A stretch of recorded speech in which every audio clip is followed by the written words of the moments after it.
គេពីឪនៅក្បែរផ្ទះស្រីរំលងដើមជ្រៃថ្លៃធ្លាប់ទៅយល់ទងថ្ងៃមុនជួបបងដងទឹកអើយអន់ដ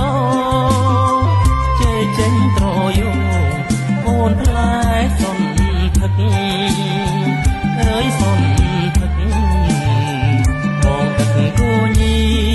ឲ្យស៊ីអើយបាក់ព្រិចខ្លំចាំជានិច្ចរាល់ពេលល្ងាចព្រឹកបានឃើញអូនម្ដងបងសា